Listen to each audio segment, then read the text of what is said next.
Hello, Dr. Schultz and fellow classmates. I'm Kevin Davis, and this is my video on public history.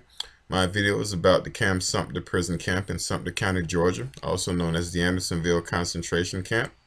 I taught 7th graders and 9th and 10th graders, and most of them had heard of the Civil War and the concentration camps in Europe in World War II, but few have heard of the Andersonville prison right here in the United States during the Civil War.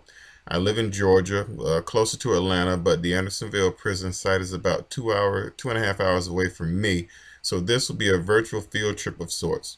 The lesson was designed to appeal to 5th graders up through seniors and even adults, complete with prison letters and photos and a project to build a model of the prison when the demonstration was over. Through a PowerPoint presentation full of video and pictures, students could get a feel for the best view of this camp without actually going there. Students who are visual learners and audio learners will benefit from the presentation because they have something right in front of them and something that they can hear and see. Students with ADD, attention deficit disorder, and those even who are classified as gifted would benefit from working as a team, and they get to move around, working together on constructing a model of the prison. LEP, limited English proficient learners would benefit from being with others in the group who have no problem with English. And initially, this virtual tour has 6 stations, just like how it is at the original camp if you go there and visit it. But we can't cover all of them in this video due to time constraints. However, to the camp itself, questions linger about this particular block in this war between the states. Was Colonel Wirtz, who was the commandant of the prison, truly the villain, and what did he deserve to be hung for war crimes? Or was he just a scapegoat for the failure of his superiors to adequately take care of those prisoners of war? And those are just 2 questions that can be asked by students and historians alike as it pertains to Andersonville.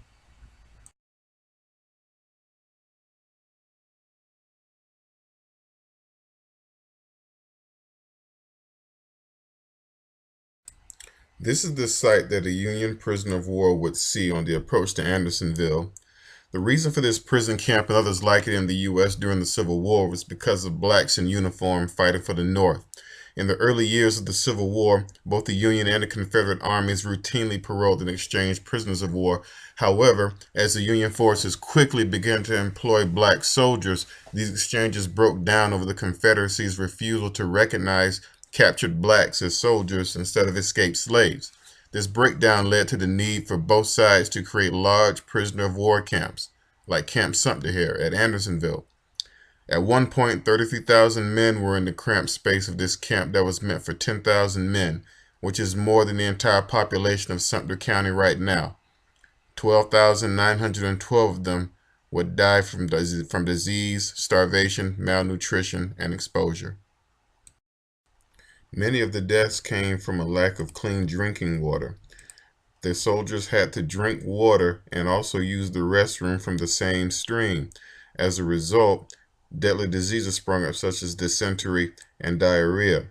In mid-August of 1864, a huge storm came through the area. Some prisoners claimed that during this storm, lightning struck inside the prison, and from this spot a spring of fresh water appeared, answering their prayers.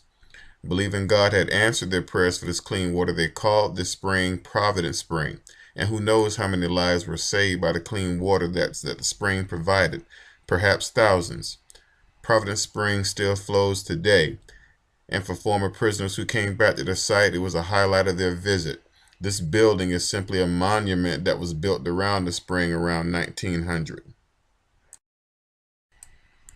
Well, thanks for watching my first DB run. This is actually my first movie that I've ever done in Movie Maker, so I hope it was decent, and watchable. And I would appreciate all your feedback, and any suggestions for our future ones. Thanks very much. I'm Kevin Davis. Thanks for watching.